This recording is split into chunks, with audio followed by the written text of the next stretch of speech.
Hello, everyone, and thank you for being here. My name is Helene Westlund, and I welcome you to the Shakti Flow Summit, where we learn how to embrace our feminine flow to receive more joy, balance, and energy in life. In this circle, no time exists, so everyone who watches or listens to this now or later are all included in the energy of this circle right now. Today, we have one of our juiciest talks on this summit. The interview is called Returning to Your Feminine, a sacred sensual path to radiant living and loving. And here to talk about it is the one and only Lisa Schrader. She is the founder of Awakening Shakti and has impacted the lives of thousands of women for almost 2 decades as a workshop leader, author, speaker, and coach. Her work has been featured on Oprah, Oxygen, and VH1.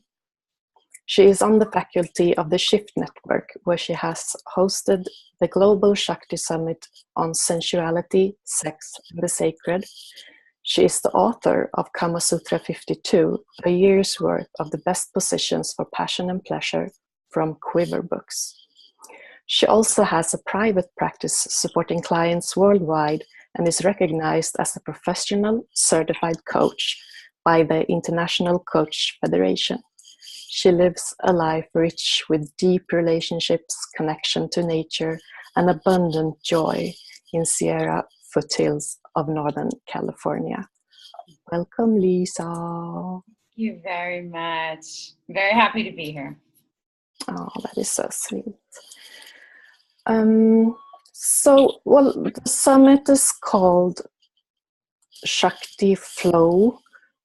So what is Shakti to you? How would you describe it, and what does it do for you in your life? Well, that's a beautiful and very, very big word, as you know, Shakti. So I think of the definition as being universal power or life force energy that is feminine in nature. And that's a lot of energy. So in my own work and in my own life as a student and a practitioner of what it means to be a woman walking on the planet, awakening moment by moment, day by day, her Shakti, I have found that for me, and this is really the core of my teaching model as well, that Shakti can be broken down. I hate to even use that word, but broken down into 3 kind of intersecting circles, if you will. And the 3 circles for me are the body. So our relationship to this temple that houses our spirit and its accompanying senses and sensuality.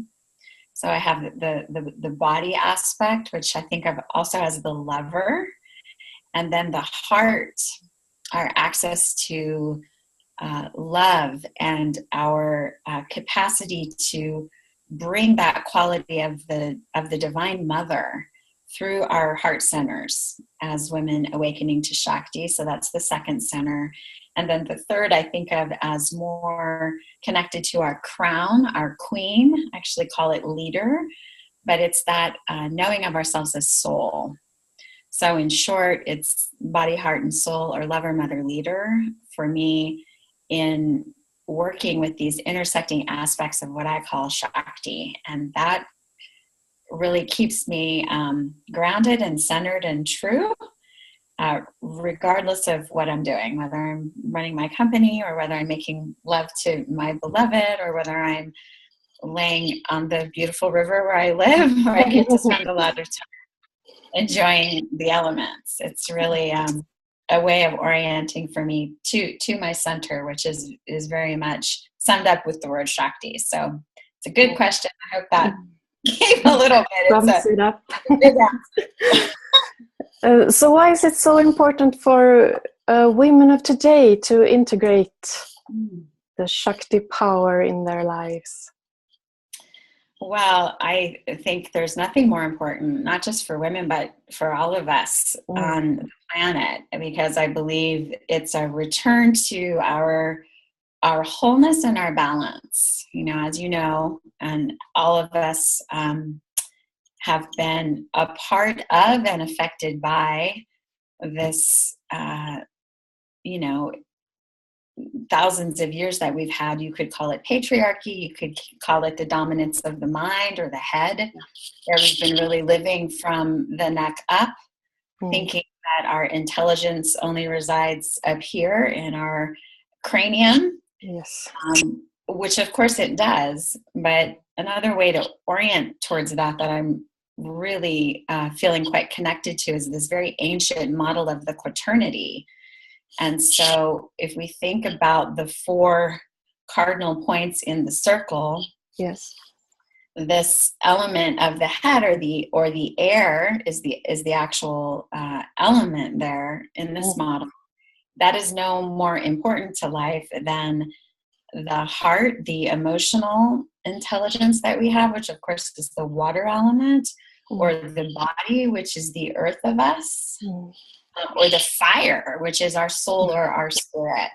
Yes. And so I think for each and every one of us, and certainly as that ripples out to the entire living organism of the earth that we live in, there is a very desperate call right now to come back into alignment and back to the circle, right? Back to the circle, which we know in our feminine practice is so much a part of the energy of the feminine, of the Shakti, right? Of the connection, that there's no one point on the circle that's more important than the other.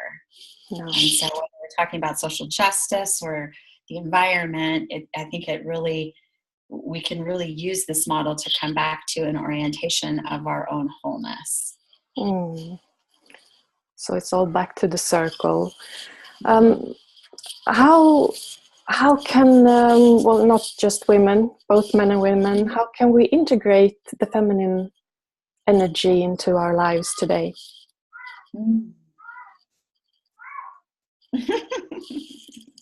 That kitty has an idea. Yeah, she does. Yeah, she does. Exactly. How do we integrate that back in? Well, you know, there's so many ways to do that. That's such a ginormous question. I'm just trying to... sorry. No, you don't have to be sorry. It's a good one.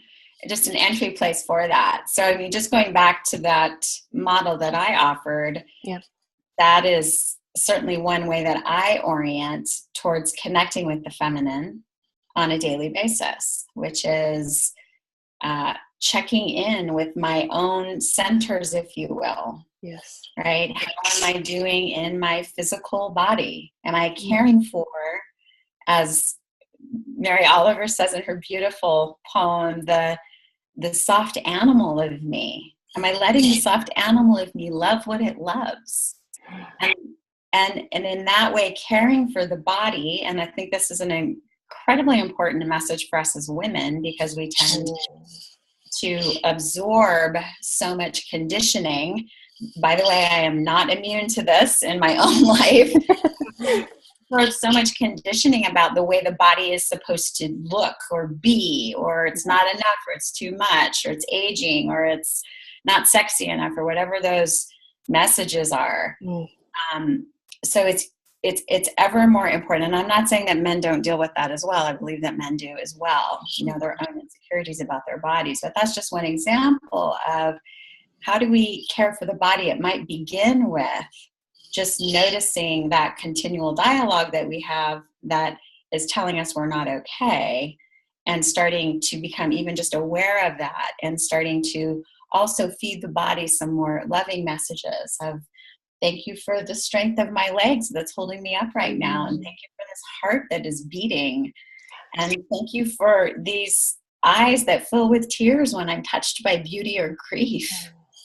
You know, and starting to come into just more loving relationship with the body, in addition, of course, to feeding it good things and plenty of good water and exercising it and watching the addictions and the toxins that we're putting in. So, that piece around the body or the heart, am I allowing myself to feel my feelings as an aspect of my Shakti? Or am I stuffing them or saying, I just don't really have time for that. I got too much to do. Am I more up in the head in that masculine energy of thinking I have to accomplish something? Yes. Or going into soul. Am I actually making space for that? In general, we're living in a very anti-ecstatic society, as Margot Anand calls it. We have much more emphasis on the bottom line and productivity and all of our hyper-masculine ways of orienting. Yes. And we're so busy and we're so overwhelmed that we think we don't have time. That's one of our biggest scarcity conversations, which is very linked to the scarcity conversation of I don't have enough money. Yes. I can't survive. And those are very real conversations. And if those are dominating our reality, then of course we don't feel like we have time for the sacred or nature or our soul life or just quiet or our meditation or our prayer or the places where we bring beauty, to our environment. And so all three of these will give us a lot of data around the answer to your question of how do I bring more feminine in? Yeah.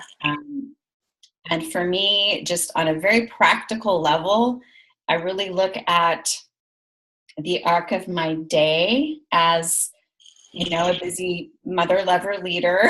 In terms of the arc of my day, what does it require to support my body, my heart, and my soul, as I'm also being an entrepreneur and managing my team and taking care of my money and doing all of those sort of productivity pieces that I love and I'm passionate about. How do I blend those together, right? And the day, the week, the year, that brings us back to the circle again. And what are our rhythms as women? It's fall here, in the United States, and the children are going back to school. And even though my daughter too went back to graduate school just last week, and in fact, is beginning her next year of studies. And even though she moved out a long time ago, there's still in me, in my own mothering, that feeling of, oh, this is a shift in the season. This is a shift in the cycle. But for me, it heralds more focus on getting back into shape, sort of summer vacation being over, getting more focused on my goals. It's an exciting time of kind of crystallizing my intentions. And so just noting that too, our rhythms and our cycle on a day, on the week, on the month, on the year is another way for us to stay connected to, our Shakti and our feminine. Anyway, that was a lot of ideas, hopefully. Yeah. And well, it's the same when you talk about the circles, because the circle it's everywhere in life. Everywhere. You're right. It's so beautiful, and it's the year, it's the second, it's the life, and it's a woman's cycle. It's amazing. Yeah. It's so weird that time is linear when everything else goes in circles. Right. It's a really good point, right? And there's an example of that, linear. And linear time is useful, but even in when in the more indigenous populations, or when we were, even in our mother's womb, there wasn't that sense of linear time. There was there was just, in the womb space, it was all timeless, right? And even as we enter into this time space reality that we call Earth, that there is the arc of the day, and it's always a circle, right? It always goes to light, to dark. And yeah, it's interesting that you're saying that, because my beloved and I are just craving right now the idea of being away in a place that that allows us to be in timelessness. Yeah. In a place where we can just honor that. Of course, there's the energy of the morning, and then there's the energy of the midday, and there's the energy of the evening. But we've lost so much contact with that, Yes. in our civilization. And it's a really important inquiry, I think, for women. And one of the best ways we can do that is to watch the lunar cycle. We are very much connected. Of course, if you're bleeding, it's really obvious. Yeah. I'm no longer bleeding, and I'm still I'm really attuning to the lunar cycles, that time where things are really filling, and then there's the fullness, right? And the connection, right? Whether you're ovulating and wanting to create life then, or whether you're creating a project or launching something, there's that kind of fullness of energy of the full moon that wanes and goes down to darkness again, and that's happening every month. And so important for us to remember that, because linear time and our more masculine models tell us it's just constantly about the harvest, like where's the money, and what have you accomplished, and what's here. And we need more conversations in time, at least in our women's circles, but I also believe globally, where we can honor the sacred pause time, and honor the time where ideas are just starting to sprout. All these seasons that we know in our feminine body. Yes. And speaking of that, you base a lot of your work around the womb and the yoni. Why is it such an important part of the feminine body? Well, life, right? And yoni in particular is just such a sacred, beautiful word, Sanskrit word that translates into a lot of different words in English, like a lot of Sanskrit words. It's like this multidimensional idea. But if we were going to translate it into one word in English, it might be source. So our yoni is, source of life. Our yoni moves, of course, into our womb space. And here we are, the creators of life. Yeah.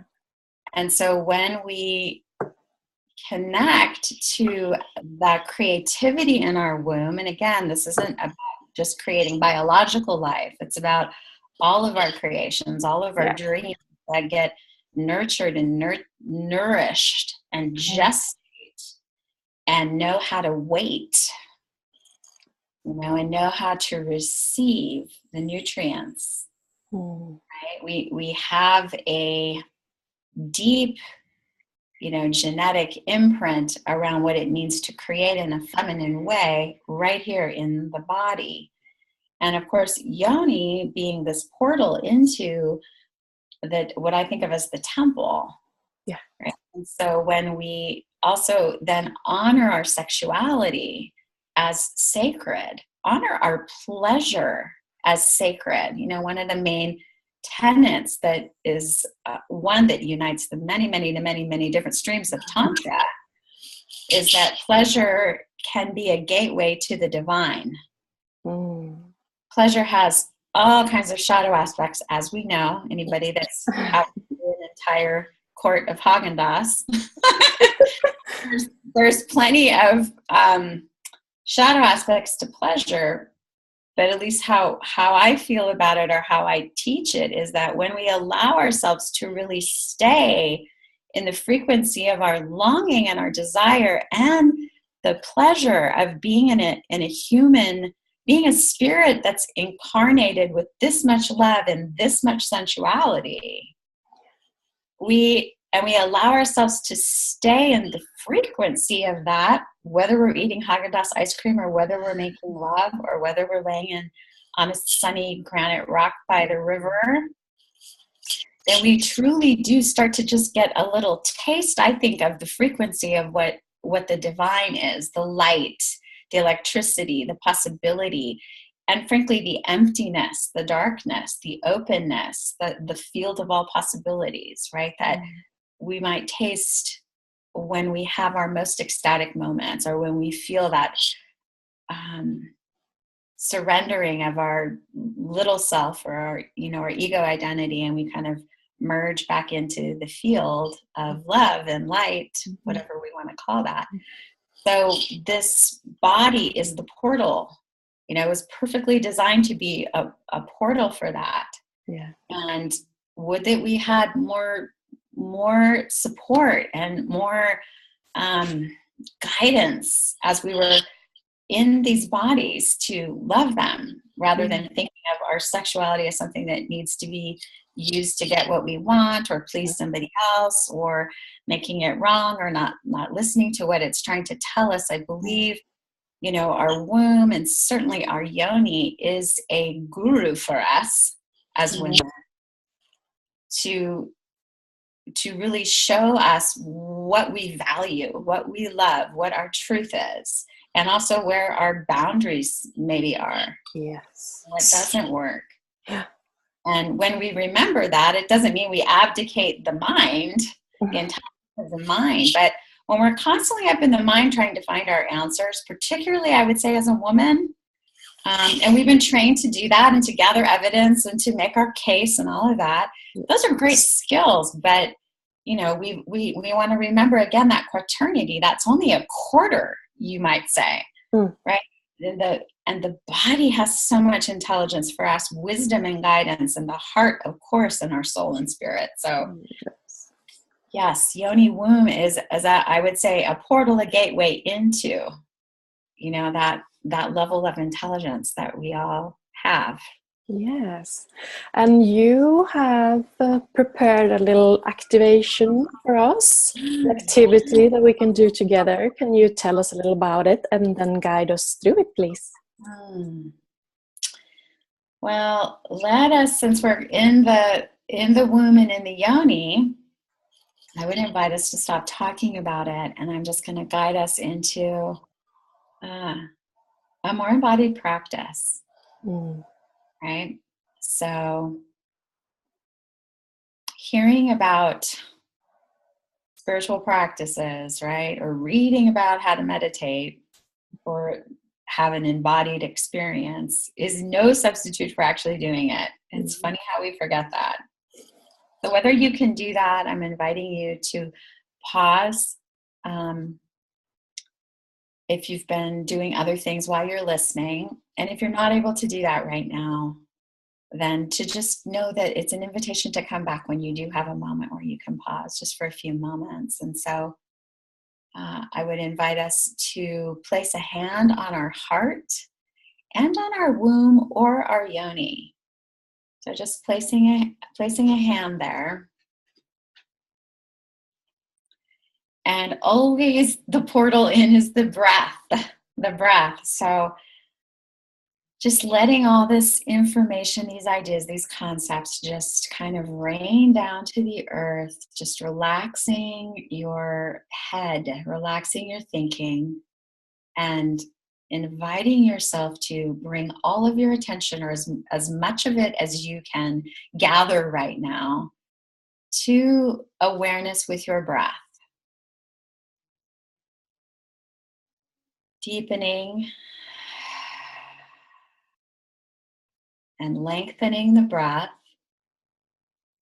and just seeing if you can do that without efforting, without having to push yourself, but just more like you're relaxing into your own natural rhythm of your breath. As you do so, you might notice that you're aware you haven't been breathing very deeply, or you've been breathing maybe rapidly.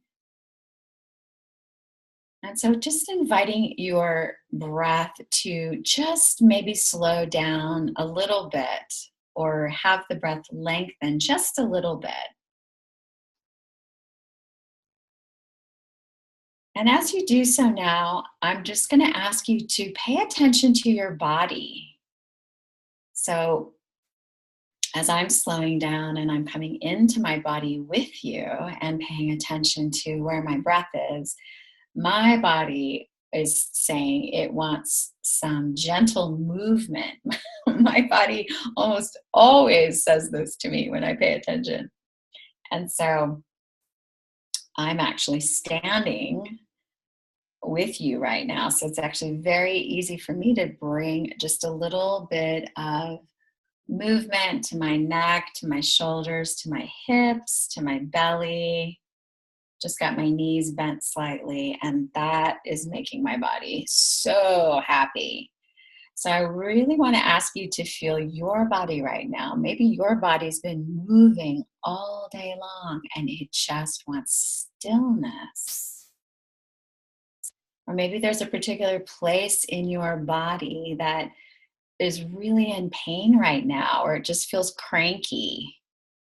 And so you can just bring a little breath there and just say, hey, I hear you. I'm feeling you. Let us just witness what's going on right here without needing to fix it or make it wrong or offer your judgment about it. Just I'm here. I'm here with you. And just bring your breath there. So here's one core piece that I want to offer you that is really a central tenet of my work, and that is about befriending. Can you bring a kind of friendliness to whatever you find in your body right now? And remembering to breathe. And then let's just bring both of our hands, if it feels right to you, if you're in a place where you can do this, and let's just place one really gently over the mound of our yoni. One or two hands. And let us just imagine that we're here almost at the entrance to this grand and sacred temple that is our yoni. And we are bringing maybe our rose petals or our devotion. And we are just imagining that we're placing ourselves here.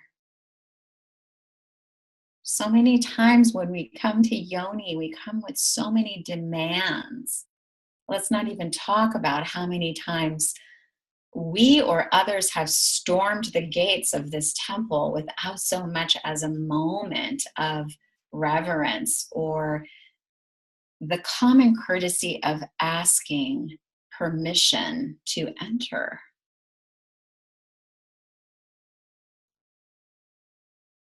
And so let us just stay here with her and offer, maybe for the first time in your life, just a simple acknowledgement. You might envision that you're bowing there. You might be feeling, actually, as I am, just offering you this, the grief, the tears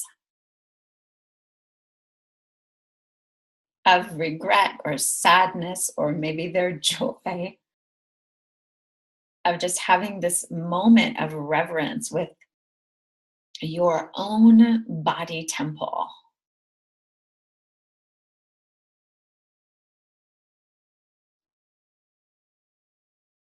And I'm not going to guide you any deeper into this practice right now, but just as you stay here at the temple gates and you just allow yourself to offer the petals of your gratitude, or maybe it's just your acknowledgement or your appreciation.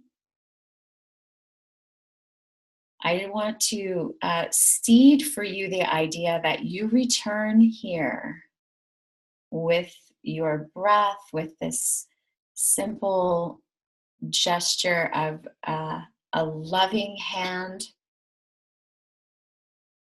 resting on your own yoni and appreciation, and know that deep inside of your body here, deep inside the temple, you have access to your soul, your inner guru, your inner teacher, your guide. And you can ask her questions. And you can practice listening and receiving and you can wait. You can cultivate some patience if the answers are not immediately forthcoming about who you are as a woman, what your task is at this pivotal moment on the planet, what would please your body, particularly around your sacred sexuality. How does it want to create, support, and sustain you, maybe in a different way than you've ever thought of it before?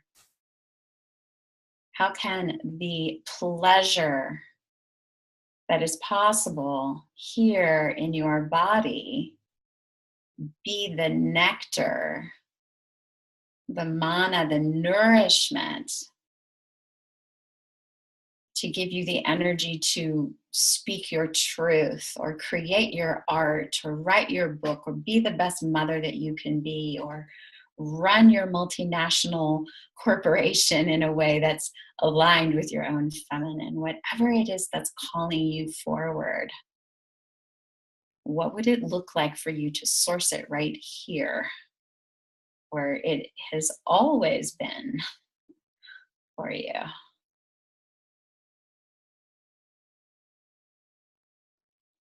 So just resting with that, I'm going to invite you to just take 3 more deep breaths.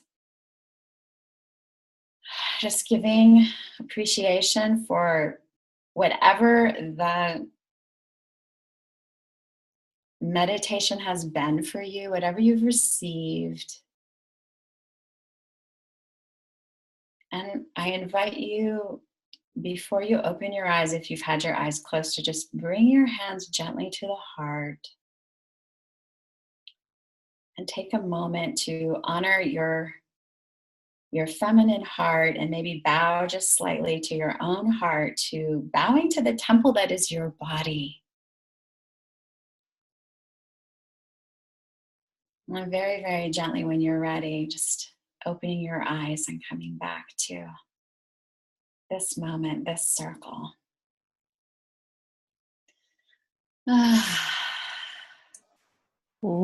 That was beautiful. Such a nice beginning. Everyone can just, when they go to bed tonight or whatever, just continue and ask their questions, and maybe they will dream up the answer. Exactly.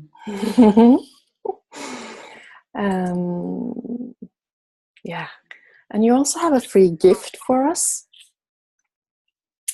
I do. I have a audio meditation. If you liked that last one, you'll like this one. Mm-hmm. Just a brief audio meditation where I actually offer a 3-part practice that I call the Joygasm activation. Joygasm is this word that I have found that for me encompasses this sort of body, heart, and soul energy that when it's activated, it feels joygasmic to me. Yes. And so I have a little teaching about that process, and then I actually guide you through the activation meditation so you can know it and own it and do it yourself. Yes.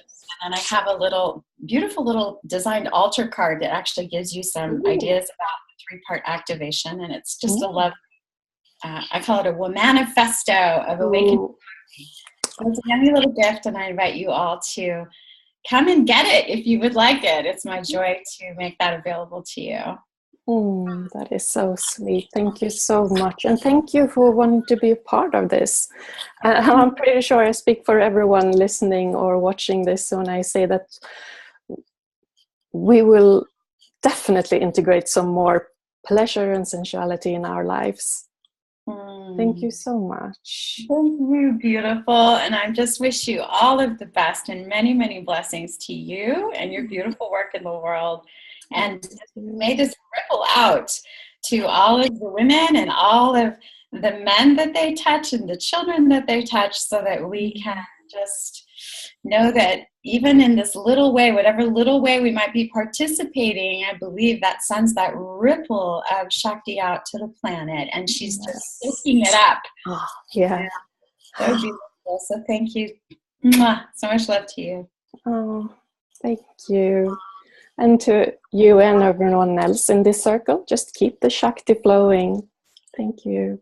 Mm.